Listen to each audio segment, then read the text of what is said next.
Hello बच्चों, कैसे हैं आप लोग। आई होप आप बहुत अच्छे होंगे। Welcome back. आज हम लोग थोड़ा सा आगे बढ़ते हैं। कल तक हम लोगों ने कंपनी का थोड़ा बेसिक डिस्कशन कर लिया था। कंपनी की definition, characteristics, types of companies. After that हमने शेयर वाला पोर्शन कवर किया था, जिसमें शेयर्स क्या होते हैं सबसे पहले हमने ये डिस्कस किया था। उसके बाद शेयर्स कितने तरह के होते हैं हमने ये भी डिस्कस किया था। बच्चों, कल तक हम लोगों ने डिस्कस किया था शेयर दो तरह के होते हैं, equity shares and preference shares. बच्चों, प्रेफरेंस शेयर कौन से होते थे? प्रेफरेंस शेयर वो होते हैं जिनके होल्डर्स को दो राइट होते हैं। कौन से दो राइट होते हैं? इक्विटी वालों से पहले डिविडेंड पाने का राइट और इक्विटी वालों से पहले ही कैपिटल वापस पाने का राइट। ठीक है बच्चों, अब यहीं से हम आगे बढ़ेंगे। थोड़ी सी मैं एक बेसिक आपको बात बताना चाह रहा हूँ। ये काफ़ी बेसिक बात है, लेकिन ज़्यादातर बच्चों के नॉलेज में ये नहीं होती। ठीक है, इसीलिए मैं अब जो बताऊँ उसको बहुत ध्यान से सुनिएगा। ठीक है, और साथ ही साथ बच्चों, आज का लेक्चर बहुत इंपॉर्टेंट होने वाला है, बहुत ज़्यादा इंपॉर्टेंट। अगर आपको ये आ गया तो आपको इस चैप्टर की बेसिक थीम पता लग जाएगी कि इस चैप्टर में, पूरे चैप्टर में क्या होने वाला है। ठीक है, इसीलिए मेरा सजेशन ये है कि आप बहुत ध्यान से आज के लेक्चर को देखें। चलिए बच्चों, तो जरा मैं थोड़ा आपसे ये डिस्कस करना चाहता हूँ कि ये जो मैंने वर्ड आपको कल बताया था डिविडेंड, ये डिविडेंड क्या होता है? बच्चों, डिविडेंड का मतलब मैंने आपको बताया था कि जो प्रॉफिट कंपनी कमाती है, शेयर होल्डर्स के पैसे से जो प्रॉफिट कमाती है, उस प्रॉफिट का हिस्सा डिविडेंड कहलाता है, a part of the profit. यही बताया था ना बच्चों मैंने। मान लीजिए किसी साल अगर प्रॉफिट नहीं होता है, किसी साल अगर लॉस हो जाता है, तो भी क्या डिविडेंड दिया जाएगा क्या? बच्चों, आंसर है नो। माना हमने कि हाँ, प्रेफरेंस शेयर वालों को प्रेफरेंस है, लेकिन प्रेफरेंस तब है जब प्रॉफिट है। मान लीजिए प्रॉफिट ही नहीं है, तो उनको डिविडेंड कैसे देंगे हम? क्या ये बात सब बच्चों को क्लियर हो गई है? ठीक है, तो डिविडेंड प्रॉफिट का पार्ट होता है, प्रॉफिट होगा तभी तो डिविडेंड होगा। Is that clear? ठीक है बच्चों, दूसरी एक बात, ये जो एक पैसा लौटाते हैं ना हम लास्ट में, जब कंपनी बंद होती है तब हम कैपिटल को रिटर्न करते हैं। बेटा, इसका एक टेक्निकल वर्ड है जो आपको याद रखना है, ये आगे बहुत आपके काम आएगा, अभी भी काम आएगा, बीकॉम फर्स्ट ईयर में भी, सीए में भी, आप जहाँ भी जाओगे ये वर्ड काम आ पाए। कौन सा वर्ड है बच्चों? वो है रिडेम्पशन। सब लोग याद रखें, कैपिटल रिटर्न करने को क्या कहा जाता है? रिडेम्पशन कहा जाता है। ठीक है, तो अगर आगे से मैं इस वर्ड को काम में लूँ कि प्रेफरेंस शेयर्स का रिडम्पशन, तो आपको समझ जाना है कि इसका मतलब क्या है। इसका मतलब है प्रेफरेंस शेयर वालों को उनका पैसा लौटाना, उसी को हम क्या बोलते हैं? रिडम्पशन बोलते हैं। ठीक है बच्चों, चलिए, तो आज जो नेक्स्ट टॉपिक हमारा होने वाला है वो है types of preference share. Preference share भी कुछ तरह के होते हैं। ठीक है, प्रेफरेंस शेयर वालों को कुछ एक्स्ट्रा राइट दिए जा सकते हैं। उस बेसिस पे कुछ क्लासेस बन गई इनकी, तो उस बेसिस पे 8 तरह के प्रेफरेंस शेयर हो सकते हैं। और बच्चों, आपकी सुविधा के लिए मैं बता दूं, ये दो दो के ग्रुप में हैं, तो अगर हम इनको याद करें तो दो दो को याद करेंगे, तो टोटल कितने ग्रुप हो गए बच्चों? ये 4 ग्रुप हो गए। जरा सब लोग एक बार नाम याद कर लें इनके। फर्स्ट है क्यूमुलेटिव। आगे देखो, सब में प्रेफरेंस शेयर लिखा हुआ है। ठीक है, आप सिर्फ ये जो काम की चीज आगे लिखी उसको याद रखो। Cumulative, non cumulative, participating, non participating, convertible, non convertible, redeemable, irredeemable. ठीक है बच्चों, अभी इसका मीनिंग मैं आपको समझाऊंगा। इसमें से काफ़ी बार एग्जाम में 1 या 2 मार्क्स का क्वेश्चन आ चुका है, किसी भी एक को उठा के वो पूछ लेता है, तो आपको ये पता होना चाहिए। ठीक है बच्चों, चलिए, तो ये वर्ड, एक एक वर्ड याद रख लो। आपको सिर्फ 4 वर्ड याद रखने हैं बस बच्चों। फर्स्ट वर्ड आपको याद रखना है क्यूमुलेटिव, दूसरा अपने आप क्या हो जाएगा? नॉन। ठीक है, एक वर्ड आपको याद रखना है पार्टिसिपेटिंग, दूसरा अपने आप क्या हो जाएगा? Non participating. एक आपको याद रखना है कन्वर्टेबल, दूसरा उसका अपोजिट क्या हो जाएगा? Non convertible. और एक आपको याद रखना है रिडीमेबल, इसका अपोजिट ऑटोमेटिकली क्या हो जाएगा? इररिडीमेबल। ठीक है बच्चों, चलिए अब मैं इसके मीनिंग पे आता हूं। बेटा, फर्स्ट जो आपका ग्रुप है वो है क्यूमुलेटिव, नॉन क्यूमुलेटिव। बेटा, क्यूमुलेटिव का मतलब समझते हो क्या?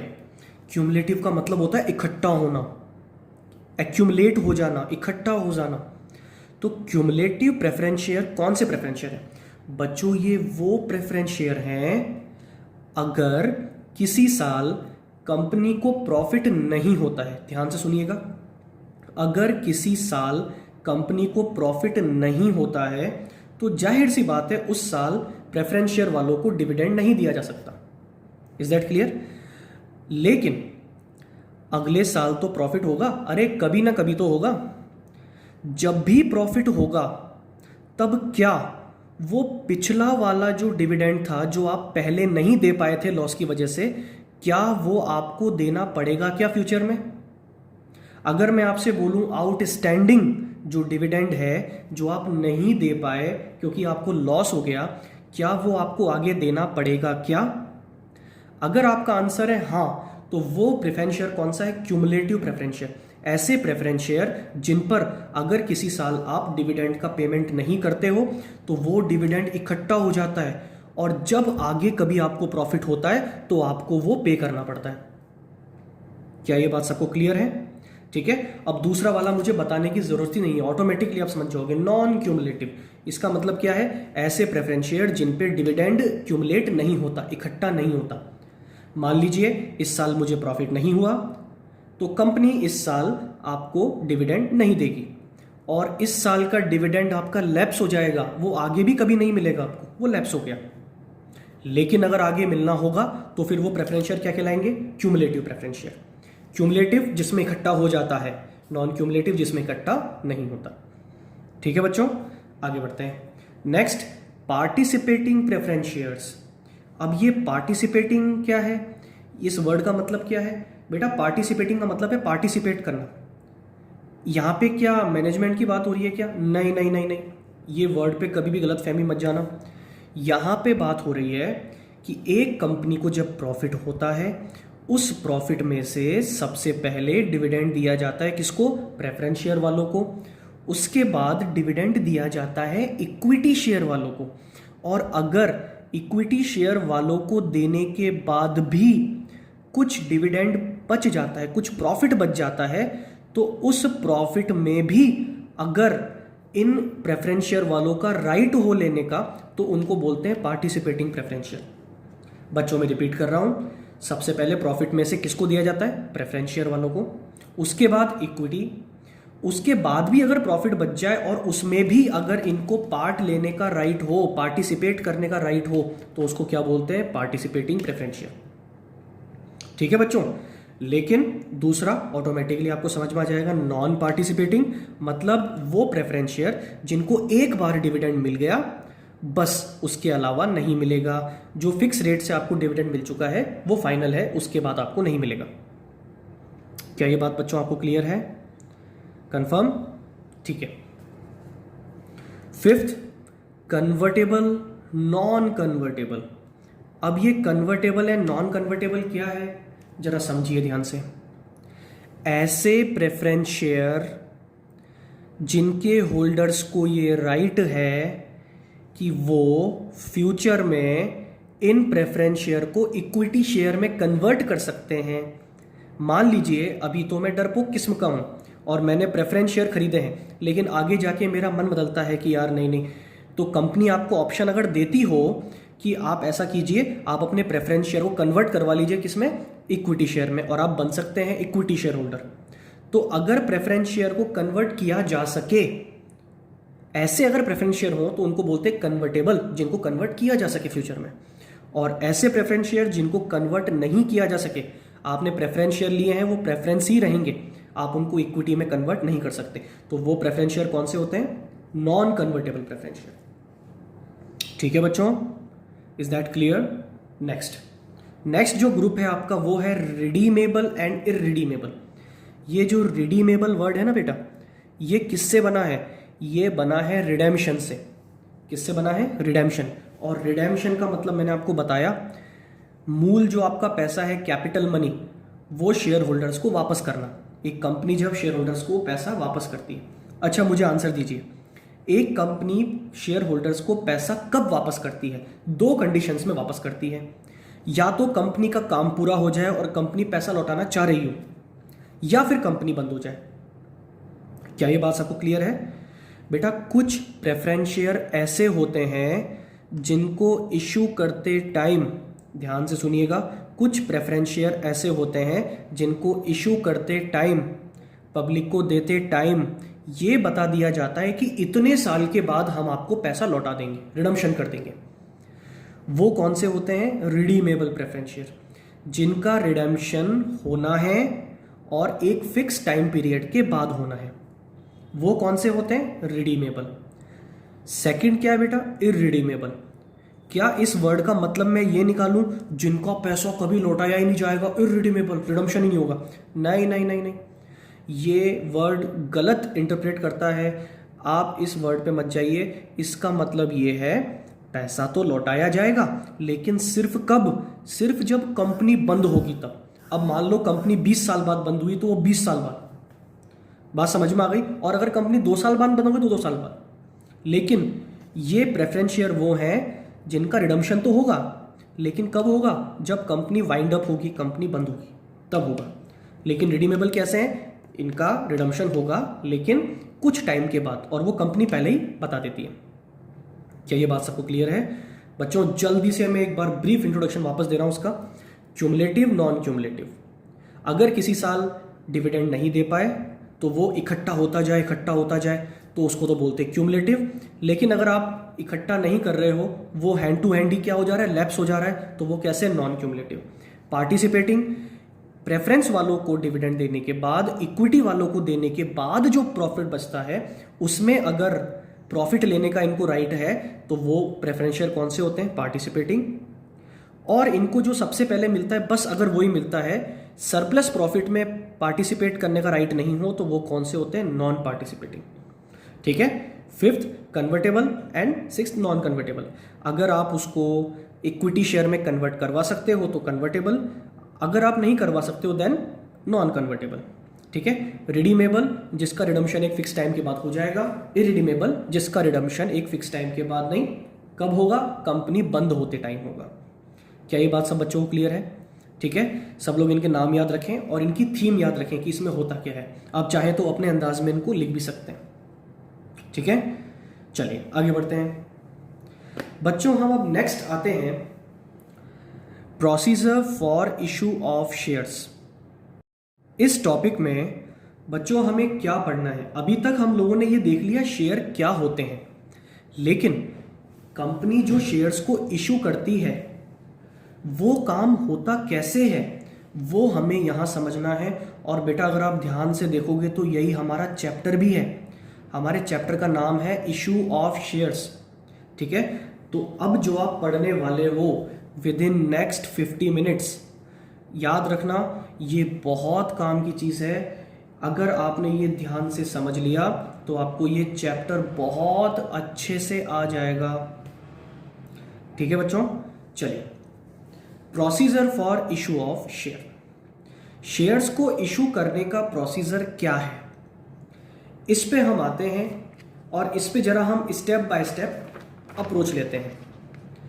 बच्चों ये जो शेयर्स इशू करने वाला वर्क है ये आपके होता है टोटल 6 स्टेप्स में। कितनी स्टेप्स में होता है? 6 स्टेप्स में। एक एक करके हम इनको अब समझने वाले हैं। ठीक है बच्चों। देखिए, स्टेप नंबर 1, सबसे पहला काम होता है इशू ऑफ प्रोस्पेक्टस। ये आपने थोड़ा बहुत 11th क्लास में भी पढ़ा होगा, लेकिन यहाँ पे बच्चों हम इसको थोड़ा प्रैक्टिकल वे में पढ़ने वाले हैं। ठीक है, क्योंकि हमें क्वेश्चंस करने आगे जाके, इसलिए आप ध्यान से देखिएगा। Issue of prospectus. बच्चों जब भी कोई कंपनी शेयर्स इशू करना चाहती है, चाहे वो नई कंपनी हो चाहे वो पुरानी कंपनी हो, तो वो कंपनी सबसे पहले एक प्रोस्पेक्टस छपवाती है। प्रोस्पेक्टस क्या होता है? प्रोस्पेक्टस एक पंपलेट होता है, एक एडवर्टीजमेंट पेपर होता है। किस चीज़ का एडवर्टीजमेंट? उसमें क्या लिखा जाता है? उसमें कंपनी का नाम लिखा जाता है, कंपनी का एड्रेस लिखा जाता है, उसमें कंपनी क्या बिजनेस करती है ये लिखा जाता है, कंपनी कितने शेयर पब्लिक को इशू करना चाहती है वो लिखा जाता है, एक शेयर कितने रुपए का है ये लिखा जाता है, उस शेयर का पेमेंट कंपनी कैसे लेगी ये लिखा जाता है, पेमेंट की लास्ट डेट क्या होगी ये लिखा जाता है। बच्चों ये कई सारी बातें उसमें लिखी जाती है। एक तरह से वो पूरा एक पंपलेट है एडवर्टीजमेंट का। जिसमें पब्लिक को लुभाया जा रहा है कि आप हमारी कंपनी के प्लीज शेयर्स परचेज कर लीजिए। ठीक है बच्चों, और वो जो पंपलेट होता है उसी के नीचे एक छोटा सा फॉर्म लगा होता है। वैसे आजकल ये काम तो ऑनलाइन भी होता है, लेकिन पहले जब ये मैनुअली हुआ करता था तो उसके साथ में एक फॉर्म लगा होता था जिसको बोलते हैं एप्लीकेशन फॉर्म। तुमने देखा हो ना, कूपन आते होंगे, है ना, वो कूपन होते हैं जिसमें ऊपर तो इन्फॉर्मेशन लिखी होती है, बीच में कैची बनी होती है, यहाँ से काटे, है ना, उसके नीचे कुछ फिलअप करने का होता है अलग से। उस तरह से ये होता था, है ना। अब क्या होगा, सबसे पहले कंपनी कई सारे क्या छपवाती है, प्रोस्पेक्टस छपवाती है। प्रोस्पेक्टस एक एडवर्टीजमेंट है जो एक कंपनी के बारे में इंफॉर्मेशन देता है। ठीक है बच्चों। अच्छा, एक छोटी सी बात और, ये जो हम पूरा प्रोसेस पढ़ रहे हैं ना, ये प्रोसेस हम एक एग्जाम्पल के थ्रू पढ़ेंगे। ठीक है, तो वो एग्जाम्पल क्या है जरा इसको देखना, बहुत ध्यान से समझना बच्चों। X limited wants to issue 1 lakh equity shares of ₹10 each. मान लीजिए एक कंपनी है, ये एक पूरा एग्जाम्पल है, ध्यान समझना। मान लीजिए एक कंपनी है एक्स लिमिटेड, वो 1 लाख इक्विटी शेयर्स इशू करना चाहती है और एक शेयर कितने रुपए का है, 10 रुपए का। तो मुझे बताओगे आप कितनी कैपिटल चाहते हो, 10 लाख रुपए की कैपिटल आप चाहते हो, इसलिए आप 1 लाख शेयर इशू कर रहे हो। ठीक है बच्चों, ठीक है। अब आप इशू कर रहे हो 1 लाख शेयर।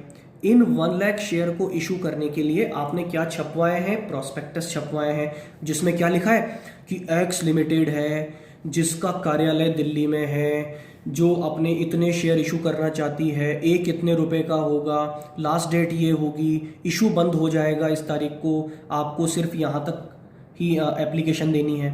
बात समझ में आ गई। और साथ में सबसे काम की बात, उस प्रोस्पेक्टस में ये लिखा होता है कि जो एक शेयर 10 रुपए वाला है ना बेटा, ये 10 रुपए कंपनी कैसे लेगी। अब मुझे बताओ, ये 10 रुपए लेने के कितने ऑप्शन हैं। 10 रुपए लेने के 2 ऑप्शन हैं। Option number 1 lump sum. लमसम मतलब होता है एक साथ, इकट्ठा। एक ऑप्शन तो ये है कि कंपनी जिस टाइम एप्लीकेशन मांग रही है ना, उसी टाइम कंपनी पूरा का पूरा 10 रुपया मांग ले और आपको एप्लीकेशन के साथ ही 10 रुपए देने को बोल दे। ये ऑप्शन नंबर 1 है जो लमसम है। लेकिन मान लीजिए कि मैं 10,000 शेयर परचेज कर रहा हूं, मैं एक शेयर होल्डर हूं, मैं कितने परचेज कर रहा हूं, 10,000 शेयर। 10,000 इंटू 10, तो मुझे कितने देने पड़ेंगे, 1 लाख। कई बार क्या होता है कि शेयर होल्डर्स के लिए ये थोड़ा सा भारी पड़ जाता है। ठीक है, तो दूसरा ऑप्शन भी आपके पास है, शेयर होल्डर्स पे भार ना पड़े, इसीलिए आप चाहो तो ये 10 रुपया किस्तों में भी ले सकते हो, इन इंस्टॉलमेंट। ठीक है, तो ये जो 10 रुपया है इसको इंस्टॉलमेंट में भी लिया जा सकता है। अगर इंस्टॉलमेंट्स बनेगी तो बच्चों उन इंस्टॉलमेंट्स के नाम क्या होंगे, सब लोग याद कर लें, ये पूरे चैप्टर में चलने वाला है। जो आपकी पहली किस्त होती है उसको बोलते हैं एप्लीकेशन मनी। क्या बोलते हैं बच्चों उसको, एप्लीकेशन मनी। एप्लीकेशन मनी वो पैसा है जब आप प्रोस्पेक्टस पढ़ोगे ना बच्चों, और प्रोस्पेक्टस अगर आपको अच्छा लगा तो प्रोस्पेक्टस के साथ में क्या आया था चिपक के, एप्लीकेशन फॉर्म। आप उस एप्लीकेशन फॉर्म को भरोगे, मेरा नाम ये है, मैं इतने शेयर खरीदना चाहता हूँ। और पता है जब वो फॉर्म आप भरते हो, आप उस फॉर्म को कहाँ जमा करवाओगे,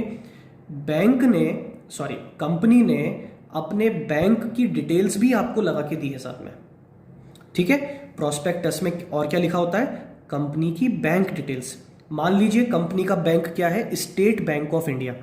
तो कंपनी ने क्या बता दिया कि भैया हमारा बैंक है स्टेट बैंक ऑफ इंडिया, तो आपकी जो भी नियरेस्ट ब्रांच है एसबीआई की, आप वहां पे जाओ, एप्लीकेशन फॉर्म लेके जाओ और जितनी आपकी एप्लीकेशन मनी है वो जमा करवाओ। क्या ये बात आपको क्लियर है। मान लो बच्चों कि मैं चाहता हूं 1000 शेयर्स खरीदना। कितने शेयर्स, 1000 शेयर। तो मैं 1000 शेयर्स पे 5 रुपए के हिसाब से कितने हो गए, 5,000 रुपए मैं एप्लीकेशन के साथ जमा करवाऊंगा।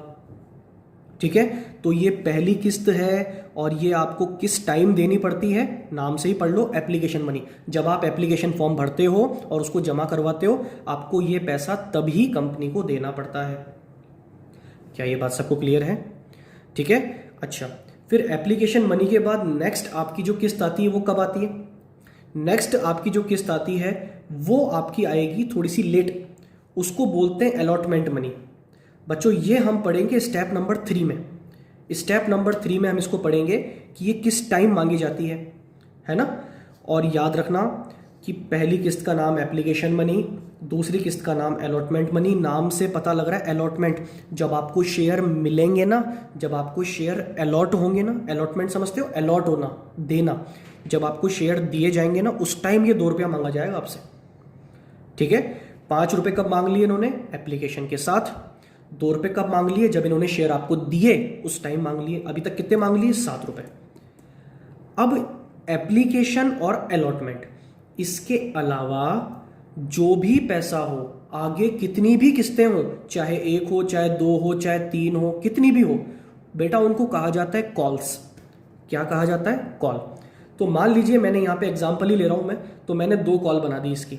अभी तक 7 रुपये मांगे थे, उसके बाद 1.5 रुपये में 2 किस्तों में और मांग रहा हूँ। ठीक है, तो ये 1.5 रुपये की जो पहली किस्त है ये कहलाएगी फर्स्ट कॉल, और ये जो 1.5 रुपये की सेकंड किस्त है ये कहलाएगी सेकंड कॉल। सबको ये बात क्लियर है? तो टोटल आपने कितने मांग लिए ऐसे करके? 10 रुपये। तो पैसे मांगने के 2 ऑप्शन हैं। पहला ऑप्शन पूरे 10 रुपये एक साथ मांग लो, दूसरा ऑप्शन 10 रुपये को किस्तों में मांगो। किस्तों में अगर मांगते हो तो 2 नाम तो पक्के हैं, याद ही रख लो, ये 2 नाम तो होंगे ही होंगे। पहली किस्त जो एप्लीकेशन के साथ मांगी जा रही है उसको क्या बोलेंगे? Application money. दूसरी किस्त जो शेयर्स को अलॉटमेंट करते टाइम आपसे मांगी जा रही है उसको बोलते हैं अलॉटमेंट मनी। उसके बाद जो भी होगा उसको हम बोलेंगे कॉल मनी। ठीक है, अब वो आप सीक्वेंस में सेट कर सकते हो, फर्स्ट कॉल, सेकंड कॉल। अच्छा, एक बात और, मन में आपकी एक बात आ रही होगी कि ये 5 रुपये, 2 रुपये, 1.5 रुपये कैसे लिख दिया मैंने? ये नहीं बेटा, ये मैंने काल्पनिक है, ये मन से बनाया है। हो सकता है यहाँ पे 4 रुपये हो सकता है यहाँ पे 3 रुपये हो सकता है यहाँ पे 1.5 रुपये हो, कुछ भी हो सकता है। हो सकता है यहाँ पे 3 हो सकता है यहाँ पे 2 हो सकता है यहाँ पे 2.5 हो, कुछ भी हो सकता है, कम ज़्यादा हो सकती है। जो क्वेश्चन आपके पास आएगा उस क्वेश्चन में वो आपको बता के देगा कि एप्लीकेशन कितनी है, अलॉटमेंट मनी कितनी है, फर्स्ट कॉल मनी कितनी है, सेकंड कॉल मनी कितनी है। ठीक है, आप बेचारे शेयर होल्डर पे भार ना पड़ जाए इसलिए किस्तों में पैसा मांगते हो। क्या ये बात सबको क्लियर है? इसी एग्जाम्पल को बेस मानते हुए बच्चों हम पूरा प्रोसेस पढ़ेंगे। प्रोसेस का स्टेप नंबर 1 मैं फिर रिपीट करता हूं। स्टेप नंबर 1 मैंने क्या बताया आपको? सबसे पहले इशू ऑफ प्रोस्पेक्टस। सबसे पहले आप प्रोस्पेक्टस इशू करते हो। प्रोस्पेक्टस क्या होता है? प्रोस्पेक्टस एक पंपलेट है जिसके साथ में क्या लगा होता है? Application form.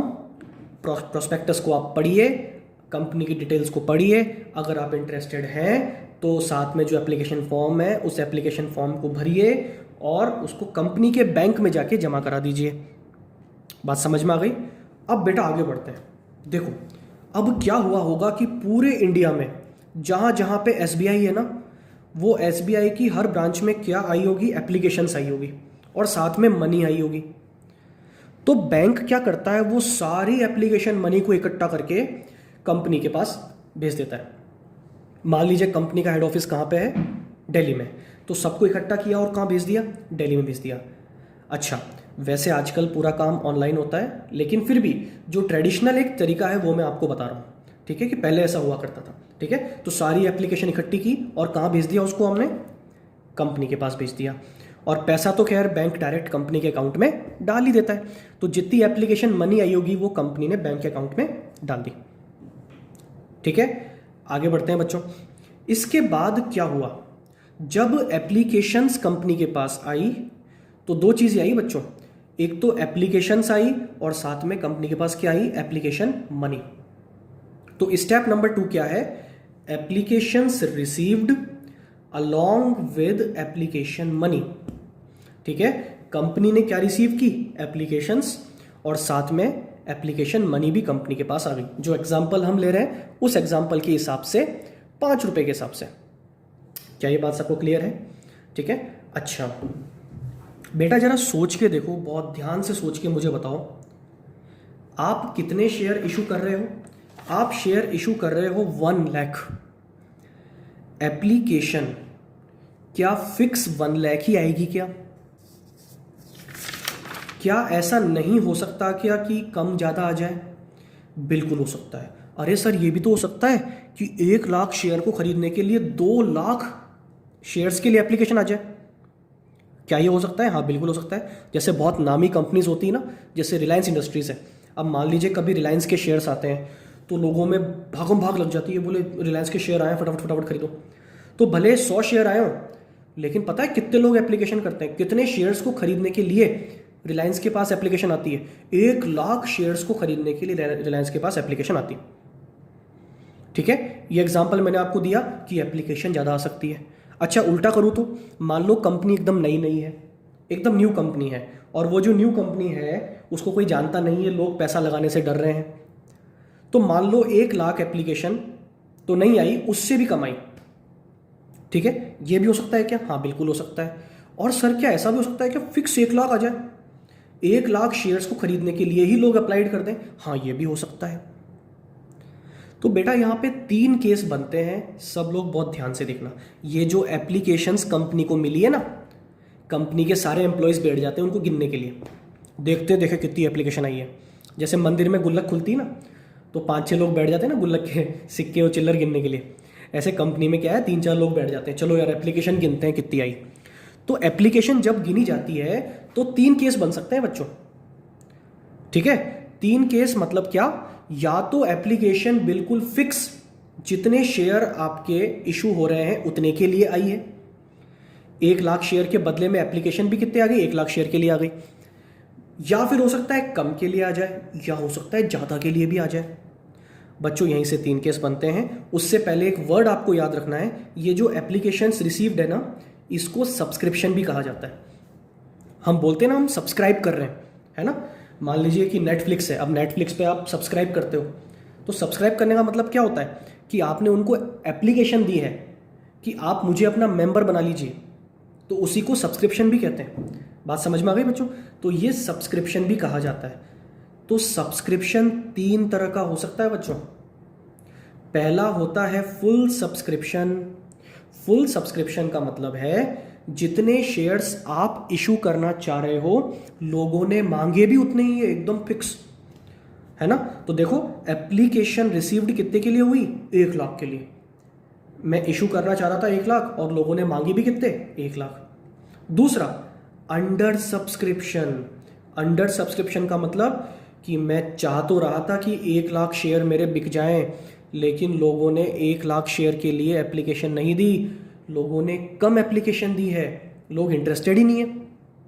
अब बेटा इसके अंदर भी 2 केस बन सकते हैं, मैं उस पर आगे आ रहा हूँ अभी। और तीसरा केस क्या होता है? Over subscription. जब कंपनी बहुत फेमस होती है, लोग बहुत एक्साइटेड होते हैं, तो वो बहुत ज़्यादा एप्लीकेशन भी दे देते हैं, है ना। 1 लाख के बदले में कितनी एप्लीकेशन आ गई? देखो 1,20,000। हमारे पास देने के लिए चीज़ कितनी है? सिर्फ 1 लाख, लेकिन लोगों ने कितनी मांग ली हमसे? 1,20,000।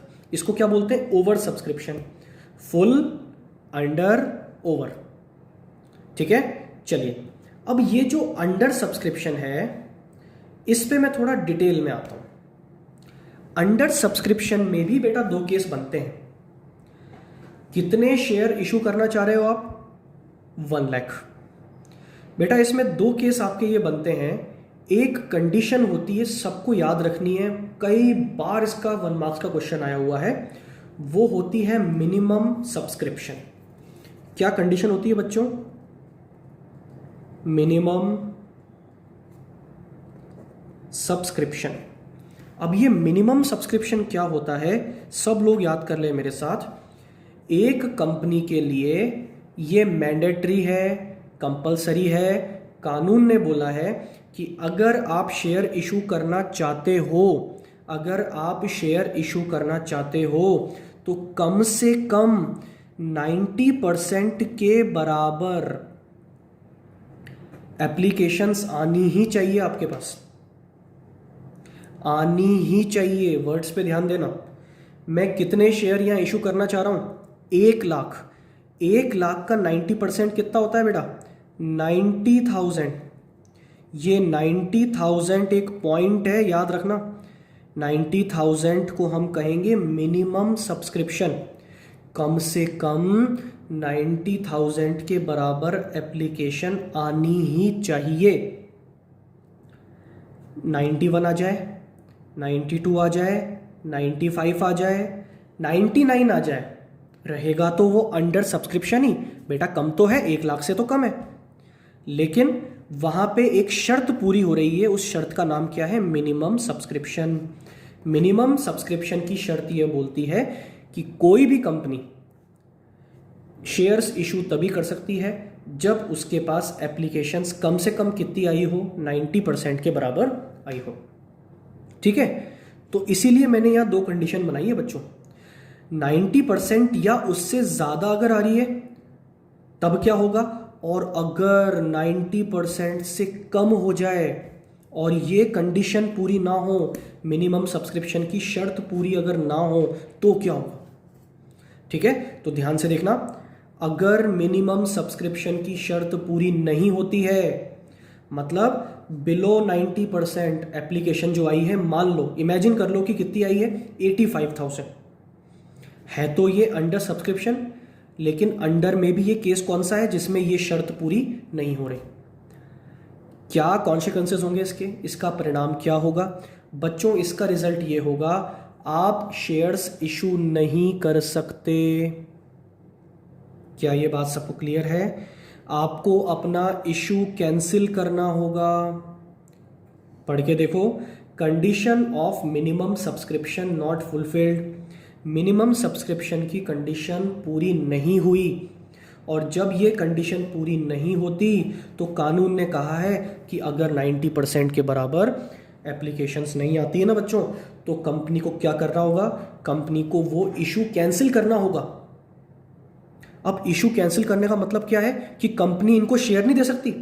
जिन 85,000 शेयर्स को मांगा गया है, कंपनी इनको इशू नहीं कर सकती। अब कंपनी को क्या करना होगा? ये जो एप्लीकेशंस आई हैं और इन एप्लीकेशंस पे जो एप्लीकेशन मनी आई है 5 रुपए के हिसाब से, कंपनी इनको रिफंड करेगी। बात समझ में आ गई? कंपनी को क्या करना होगा? ये रिफंड करना होगा। तो application money will be refunded with in next 15 days. Application मिलने से अगले 15 दिनों के अंदर अंदर आपको क्या करना होगा? इस एप्लीकेशन मनी को रिफंड करना होगा। आप इनके पैसे को रोक के नहीं रख सकते, क्योंकि इशू आप कर ही नहीं रहे हो। इशू तो हो ही नहीं सकता। क्यों? क्योंकि शर्त पूरी नहीं हो रही। क्या ये बात सबको क्लियर है? लेकिन बच्चों मान लो कि ये थोड़ा उल्टा हो जाए, 90% से ज्यादा है, स्टिल अंडर सब्सक्रिप्शन है। बेटा अंडर आपका 85 भी था, 95 भी अंडर ही है, लेकिन पता है दोनों में क्या है? यहां पे ये शर्त पूरी नहीं हो रही, लेकिन यहां मिनिमम सब्सक्रिप्शन की शर्त पूरी हो रही है। तो यहां पे आप आगे की कार्यवाही कर सकते हो। तो अगर देखो यहां लिखा हुआ है मैंने, अबव 90% है, जैसे 95,000 के लिए आ गई, तो यहां पे कोई प्रॉब्लम नहीं है, आप मजे में शेयर्स को आगे अलॉटमेंट करो।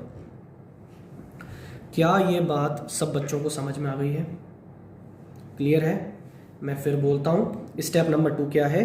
कंपनी को एप्लीकेशंस मिली है और साथ ही साथ एप्लीकेशन मनी भी मिली है।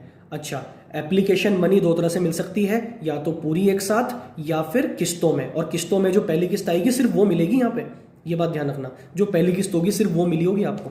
ठीक है, अब देखो, आप बेचना तो चाहते हो 1 लाख, लेकिन जरूरी है क्या फिक्स 1 लाख के लिए एप्लीकेशन आए? नहीं, हो सकता है फिक्स 1 लाख के लिए भी आ जाए, उसको क्या बोलेंगे? Full subscription. हो सकता है 1 लाख से कम आए, उसको क्या बोलेंगे? Under subscription. 1 लाख से अगर ज्यादा आ जाती है तो उसको क्या बोलेंगे? Over subscription. अगर अंडर होती है तो अंडर में भी 2 होती है, 90% से कम या 90 और 100 के बीच में। ठीक है, तो अगर 90% से कम होती है तो आप अलॉटमेंट नहीं कर सकते हो, शेयर्स नहीं दे सकते हो, आपको वो इशू कैंसिल करना पड़ेगा, क्योंकि यहां पे मिनिमम सब्सक्रिप्शन की शर्त पूरी नहीं हो रही है। और आपको एप्लीकेशन मनी रिफंड करनी होगी। जितने लोगों ने मांग लिए, जितना लोगों ने आपको पैसा दिया, वो आप रिफंड करो। क्लियर है? और अगर 90% से ज्यादा लेकिन 100 से कम, स्टिल वो अंडर है, लेकिन यहां पे कोई प्रॉब्लम नहीं है, क्योंकि यहां पे मिनिमम सब्सक्रिप्शन की शर्त पूरी हो रही है। क्या ये बात सब बच्चों को क्लियर है? ठीक है, तो अभी तक 2 स्टेप हो गई।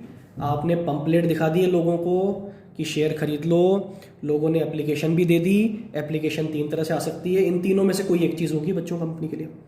ठीक है, आगे क्या होता है? आगे कंपनी शेयर देने की कार्यवाही करती है। तो स्टेप नंबर 3 क्या है बच्चों? Allotment of shares. Allotment of shares का मतलब क्या है कि यहां पे आप शेयर्स अब उनको दे दोगे। दे दो, बिल्कुल दे दो, शेयर्स आप दे दो। यहां पे एक बात और क्लियर हो जाएगी। देखो बच्चों, अभी अभी पिछली स्टेप में 3 केस पढ़े ना हमने, फुल सब्सक्रिप्शन, अंडर सब्सक्रिप्शन और ओवर सब्सक्रिप्शन। मान लो कि अगर केस कौन सा रहा हो, फुल सब्सक्रिप्शन का। In case of full subscription लोगों ने मांगे कितने थे? 1 लाख। बेटा ये ध्यान में रखो, मेरे पास जो चीज है वो देने के लिए है कितनी? 1 लाख है, और मांग भी कितना रहे लोग? 1 लाख। तो क्या मुझे कुछ प्रॉब्लम आएगी यहाँ पे? नहीं, नो प्रॉब्लम। बड़े मजे में दो, लोगों ने 1 लाख शेयर मांगे, आपके पास 1 लाख शेयर है, लोगों को आप दे दीजिए। तो फुल सब्सक्रिप्शन में जो शेयर्स एलोटेड होते हैं वो जितने मांगे जाते हैं उतने ही लोगों को दे दिए जाते हैं। ठीक है। अंडर सब्सक्रिप्शन की अगर बात की जाए तो अंडर सब्सक्रिप्शन में 2 केस मैंने बताए, एक केस 85,000 वाला और एक 95। यहाँ पे मिनिमम सब्सक्रिप्शन की कंडीशन पूरी नहीं हो रही थी ना। तो देखो, लोगों ने मांगे 85 है, लेकिन आपने एक भी शेयर उनको नहीं दिया, निल। क्यों नहीं दिया? क्योंकि इशू आपको कैंसिल करना पड़ गया, वो शर्त ही पूरी नहीं हो रही। क्या ये बात सबको क्लियर है? ठीक है। अच्छा, अगर 95 हो तो अरे कोई प्रॉब्लम की बात ही नहीं है सर, हमारे पास देने के लिए जो शेयर हैं वो कितने हैं? 1 लाख। लोगों ने कितने मांगे हैं? 95। बड़े मजे में दो, कोई दिक्कत की बात ही नहीं है। हाँ, भले पूरे नहीं बिक पाए, कोई बात नहीं, लेकिन जितने हैं उतने तो दो। बात समझ में आ गई सबको? ठीक है। तो फुल सब्सक्रिप्शन में पूरे दे दो, अंडर में भी दे दो जितने लोगों ने मांगे, लेकिन 90 से कम है तो मत दो, कुछ भी मत दो। ठीक है। तीसरा जो केस है ये थोड़ा समस्या वाला है। एक बोलते हैं ना हेडेक है, लेकिन ये अच्छी हेडेक है बच्चों। अच्छी हेडेक क्यों है? ये है ओवर सब्सक्रिप्शन। ओवर का मतलब लोगों ने मांग लिए ज्यादा, आपके पास देने के लिए कम है। अब जरा एक थोड़ा सा एग्जांपल लेते हैं। मान लो जैसे लड़कियों को डेयरी मिल्क बहुत पसंद होती है। मान लो एक डेयरी मिल्क है, उस डेयरी मिल्क में कुछ पार्ट्स बने हुए आते हैं, अगर याद हो तो ब्लॉक्स बने हुए आते हैं ना। मान लो एक डेयरी मिल्क में 4 ब्लॉक हैं। कितने ब्लॉक हैं? 4 ब्लॉक। 2 सहेलियां बैठी है, उनको डेयरी मिल्क खानी है। वो कितने कितने पीस करेगी? उसके 2 पीस कर देगी, 2-2 ब्लॉक दोनों के पास आ जाएंगे ना। मतलब अभी तक 2 सहेलियां जो डेयरी मिल्क खा रही थी उनको आधा आधा मिल रहा था। मान लो कि सहेलियां बढ़ जाए, एक तीसरी भी आ गई, उसने चुपचाप देख लिया, और भाई अकेले अकेले खा रही है, चलो मैं भी चलती हूँ। अब जैसे ही तीसरी वाली आई, अब तीसरी वाली को मना थोड़ा ना करोगे क्या? नहीं, उसको भी देना पड़ेगा। हाँ, अब सबको थोड़ा कम मिलेगा, जो बाकी दोनों पुरानी सहेलियां थी उनको थोड़ा कम मिलेगा, अब ज़्यादा पीस होंगे उसके। मान लो एक और आ गई 4, तो पहले जितना मिलना होगा अब थोड़ा सा और कम मिलेगा, सब में बराबर बटेगा। ऐसा होता है या नहीं होता? बेटा बिल्कुल सेम चीज़ यहाँ पे है। देखो, मांगने वाले ज़्यादा हो गए, जो मेरे पास चीज़ है वो कम है। शेयर मेरे पास 1 लाख है, लेकिन लोगों ने कितने मांग लिए? 1,20,000। कितने मांग लिए? 1,20,000। देखो यही बताया था ना मैंने। एप्लीकेशन कितनी आ गई? 120। मुझे बताओगे कितनी ज़्यादा आई है? 20,000 के लिए लोगों ने ज़्यादा एप्लीकेशन दे दी। बच्चों ये टर्म याद रखें, ये जो 20,000 है इसको कहा जाता है एक्सेस एप्लीकेशन। क्या कहा जाता है? Excess application. जो ज़्यादा आ गई, एक्सेस एप्लीकेशन। ठीक है। इस एक्सेस एप्लीकेशन का क्या किया जाए? ये सिरदर्द है बच्चों। सिरदर्द क्यों है? क्योंकि मेरे पास जो चीज़ है वो कम है, मांगने वाले ज़्यादा हैं। तो पहला ऑप्शन क्या? मान लो 2 सहेलियां बैठी है, डेयरी मिल्क खा रही है, तीसरी वाली आ जाए, तो पहला ऑप्शन क्या है उन दोनों के पास? भगा दो वहाँ से उसको, जा तेरे को नहीं दे रहे हम तो दोनों ही खाएंगे बस। बात समझ में आ गई? ठीक है। तो पहला ऑप्शन तो क्या है कि जो ज़्यादा हो रहा है ना उसको आप मना कर दो साफ साफ कि भैया हाथ जोड़ते हैं, हमारे पास तो शेयर कितने हैं? सिर्फ 1 लाख ही हैं, तो 20,000 को हम मना कर देंगे। तो 20,000 एप्लीकेशंस को कैंसिल कर दिया जाएगा। देखो ऑप्शन नंबर 1 क्या है? Reject excess application. Excess applications को रिजेक्ट कर दिया जाएगा, उनको मना कर दिया जाएगा, भैया हमारे पास नहीं है शेयर। 1 लाख वालों को 1 लाख दे दोगे आप, और जो ऊपर है 20,000 उनको क्या कर दोगे? मना कर दोगे। उनकी एप्लीकेशन मनी आप उनको लौटा दोगे कि भैया नहीं दे सकते आपको हम। बात समझ में आ गई? अब जरा सोच के देखो, ये जिन 20,000 वालों को मना किया गया, बेटा ये काम रैंडमली होता है। रैंडमली समझते हो? रैंडमली मतलब किसी को भी मना हो सकती है। मान लो कि जिन 20,000 में मना हो रही है उसमें एक बेचारा ऐसा भी बंदा है जिसको एक भी शेयर नहीं मिला। 1,000 शेयर उसने मांगे थे, उसको कुछ भी नहीं मिला। 1,000 शेयर एक व्यक्ति ने मांगे थे, उसको कुछ भी नहीं मिला। उसके पूरे 1,000 शेयर वो 20 में आ गए, है ना। लेकिन एक बंदा था जिसने सिर्फ 100 शेयर मांगे थे, रैंडमली काम हो रहा है, उसको सारे मिल गए। किसी को भी रिजेक्शन हो गया अचानक से। तो मुझे बताओ, इस ऑप्शन में लोगों में नाराजगी रहती है ना। हाँ, लोग यहाँ पे नाराज हो सकते हैं, गुस्सा आ सकता है कि मैंने इतने सारे शेयर मांगे थे, मेरे को तो कुछ दिया ही नहीं, इन्होंने रिजेक्ट कैसे कर दिया मुझे। तो क्या ऐसा कोई तरीका है जिससे हम सबको खुश रख सकते हैं? हाँ बिल्कुल तरीका है। वही 2 सहेलियां डेयरी मिल्क खा रही थी, तीसरी वाली आ रही है ना, उस बेचारी को मना मत करो, गुस्सा हो जाएगी वो। ऑप्शन 1 में तो भगा दिया हमने उसको, मत भगाओ, उसको बुला लो, बिठा लो। जो 2 पुरानी सहेलियां हैं उनको थोड़ा कम खाने को मिलेगा, कोई बात नहीं, थोड़ा सा शेयर कर लो, तीसरी वाली को भी दे दो। बिल्कुल सेम बेटा यहाँ पे होता है। और ये है ऑप्शन 2, जिसको कहा जाता है प्रो राटा अलॉटमेंट। क्या बोलते हैं इसको? Pro rata allotment.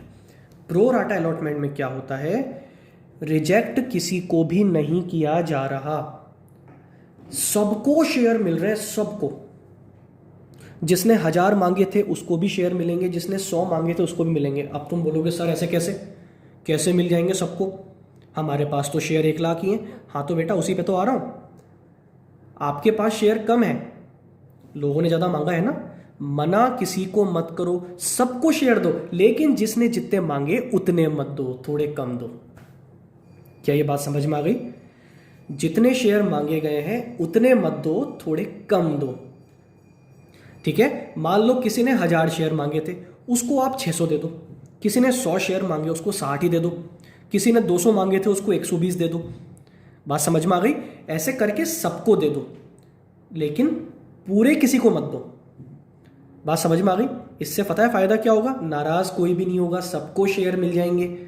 और सबको शेयर मिल गए, और अब क्या होगा, सबको शेयर मिल गए, नाराज भी कोई नहीं हुआ, आपको रिजेक्ट भी नहीं करना पड़ा किसी को। क्या ये बात क्लियर है? तो 2 ऑप्शन हो गए। पहले वाले में साफ साफ मना, हाथ जोड़ के, भैया जाइए, नहीं है हमारे पास, जितना था उतना दे सकते हैं हम, ठीक है। ऑप्शन नंबर 2 प्रो राटा, सबको देंगे, चिंता मत करो, लेकिन सबके हिस्से में बेटा कम कम आएगा। यहाँ पे ये बात ध्यान रखना, जितने मांगे थे ना उतने नहीं आएगा। तुम चाहो कि पहले की तरह डेयरी मिल्क के 2 टुकड़े मिल जाए, नहीं मिलेंगे, लिमिटेड चीज़ है वो। 1,00,000 शेयर है तो 1,00,000 ही है।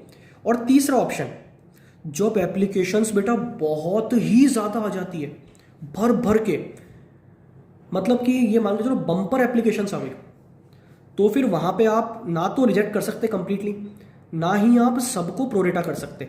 तो आप क्या करते हो, कुछ को प्रोरेटा, कुछ को रिजेक्ट। तो ऑप्शन 1 एंड ऑप्शन 2 का कॉम्बिनेशन ये है option number 3, partly reject partly pro rata. क्या ये बात समझ में आ गई? ठीक है। तो बच्चों तीनों केस में, इन तीनों केस में क्या होता था, एप्लीकेशन कितनी आती थी वो हमने यहाँ देखा था। इनको शेयर देते कैसे हैं वो हमने यहाँ देख लिया। शेयर्स एलोटेड फुल सब्सक्रिप्शन के केस में पूरे दो, अंडर के केस में 90 से कम है तो एक भी मत दो, 90 से ऊपर है लेकिन 100 से कम है पूरे दे दो, ओवर है तो 3 ऑप्शन है, या तो ज़्यादा वाले जो हैं उनको मना कर दो, या फिर सबको देंगे लेकिन थोड़ा थोड़ा कम मिलेगा, और तीसरा थोड़ा सा रिजेक्शन, थोड़ा सा प्रोरेटा। क्या ये बात सबको क्लियर है? ठीक है। अब हमने क्या कर दिए, लोगों को शेयर दे दिए, ये है हमारी स्टेप नंबर 3।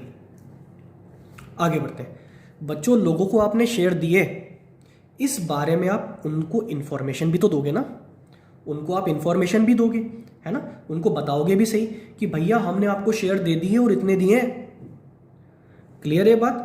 तो इसके लिए आप एक लेटर भेजते हो एप्लीकेंट्स के यहाँ पे, जिनको बोलते हैं अलॉटमेंट। अच्छा ये वर्ड एक मैं काम ले रहा हूँ, एप्लीकेंट, याद रखना स्टेप नंबर 2 तक, स्टेप नंबर 2 तक कहलाते हैं एप्लीकेंट, लेकिन स्टेप नंबर 3 में पता है ये क्या बन जाते हैं, शेयर होल्डर, क्योंकि आपने क्या दे दिए, इनको शेयर दे दिए। तो स्टेप नंबर 4 में आप इंफॉर्मेशन देने के लिए एक लेटर इनको भेजते हो जिसको बोलते हैं अलॉटमेंट लेटर। बेटा इस अलॉटमेंट लेटर में 2 चीज़ें होती है, ध्यान रखना, ध्यान से सुनना। 2 चीज़ें क्या होती है, पहली चीज़ तो वो इंफॉर्मेशन होती है कि भैया जी कॉन्ग्रेचुलेशंस, आपको इतने शेयर हमने दिए हैं, बहुत बहुत बधाइयाँ। साथ ही साथ इसमें एक इंफॉर्मेशन और होती है, क्या होती है बच्चों, ये जो दूसरी किस्त थी ना, जिसको हमने कहा था अलॉटमेंट मनी, ये यहां पर मांगी जाती है इनसे। बात समझ में आ गई? तो स्टेप नंबर 4 में अलॉटमेंट लेटर के साथ क्या कहा जाता है कि भैया अलॉटमेंट मनी, दूसरी किस्त जो है वो हमें दे दो। अच्छा, अगर आप पूरा पैसा पहले ही ले चुके हो, तो अगर ये लमसम वाला केस हो तो फिर आप कुछ नहीं मांगते, वो आपने पहले ही पूरा 10 रुपये ले लिया। लेकिन ये हम बात कर रहे हैं इंस्टॉलमेंट वाले केस में। अभी तक कितने लिए थे आपने? 5। अब जब स्टेप नंबर 4 आई तब आप कितने मांग रहे हो? 2 रुपये और मांग रहे हो। ठीक है, next step number 5, issue of share certificate.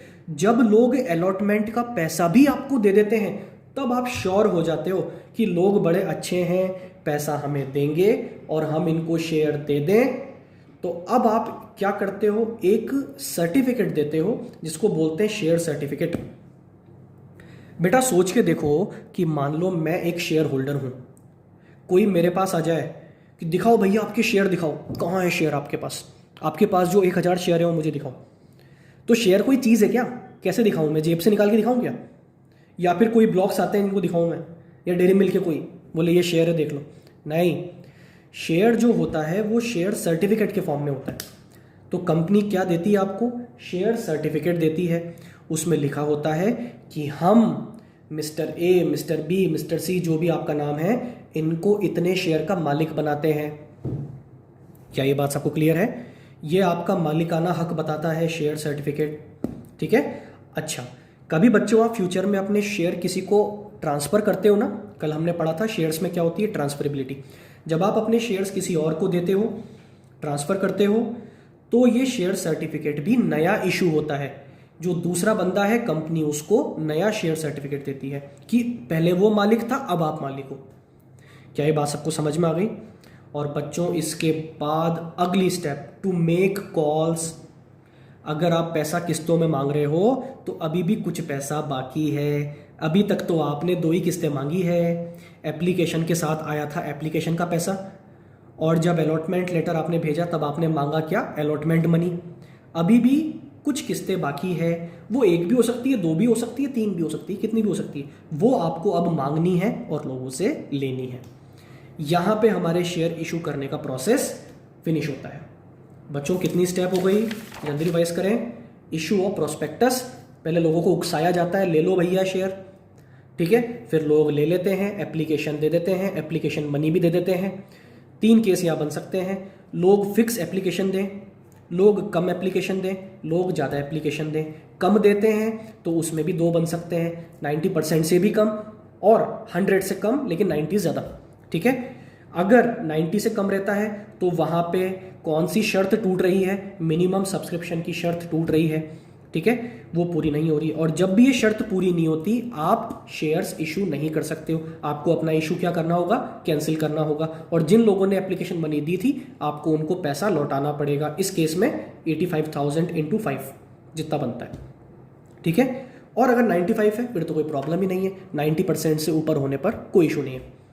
Over subscription में ज़्यादा आ जाती है एप्लीकेशन। ठीक है, ये स्टेप नंबर 2 तक कर रहा हूँ। स्टेप नंबर 3 में अब हेडेक है, शेयर दे कैसे? अगर फुल है टेंशन कोई बात नहीं है, जितने लोगों ने मांगे थे उतने लोगों को दे दो। ठीक है। सेकंड में अंडर सब्सक्रिप्शन में अगर मिनिमम सब्सक्रिप्शन की शर्त पूरी नहीं होती है तो किसी को नहीं मिलेगा शेयर। अगर हो जाती है, स्टिल कम है, तो जितने लोगों ने मांगा उतनों को दे दो। ठीक है, और अगर ओवर सब्सक्रिप्शन की बात होती है तो या तो ज़्यादा वालों को मना कर दो या सबको दे दो लेकिन सबके हिस्से में कम कम आएगा, या फिर थोड़ा सा लोगों को मना, थोड़े से लोगों को प्रोरेटा। इसको बोलते हैं प्रोरेट अलॉटमेंट। ठीक है, अगली स्टेप, आप अलॉटमेंट लेटर भेजते हो कि भैया हमने शेयर अलॉट कर दिया, आपको ले लो। हमने आपको शेयर अलॉट कर दिए लेकिन साथ में इंस्टॉलमेंट नंबर 2 हमें दो। तो ये इंस्टॉलमेंट नंबर 2 मांगी जाती है। उसके बाद इशू ऑफ शेयर सर्टिफिकेट, आप शेयर सर्टिफिकेट इशू करते हो जिसमें आप कंफर्मेशन देते हो कि अब आप इतने शेयर्स के मालिक हो, और ये लेटर आपका मालिकाना हक बताएगा। और उसके बाद बाकी की इंस्टॉलमेंट्स मांग ली जाती है। इज दैट क्लियर बच्चों? चलिए, आई होप आपको ये सब बहुत अच्छे समझ में आया होगा। ये बहुत काम का है, चाहो तो इस लेक्चर को 2 से 3 बार देख लेना, क्योंकि इस पूरे चैप्टर में हमें पता है क्या करना है। इन सब की अकाउंटिंग करनी है। पहले एप्लीकेशंस आएगी, उसके बाद साथ में पैसा भी आएगा, उसके बाद आप अलॉटमेंट करोगे, उसके बाद आप बाकी पैसा मांगोगे, इसकी जनरल एंट्रीज होगी, है ना। 8 नंबर का चैप्टर है बच्चों ये, इसीलिए मेरी सलाह है सब लोग बहुत अच्छे से इसको तैयार करें। आई होप आपको ये समझ में आया होगा। कोई प्रॉब्लम हो तो मुझसे आप जस्ट क्लास के बाद में पूछ लीजिए। चलिए बच्चों, धन्यवाद।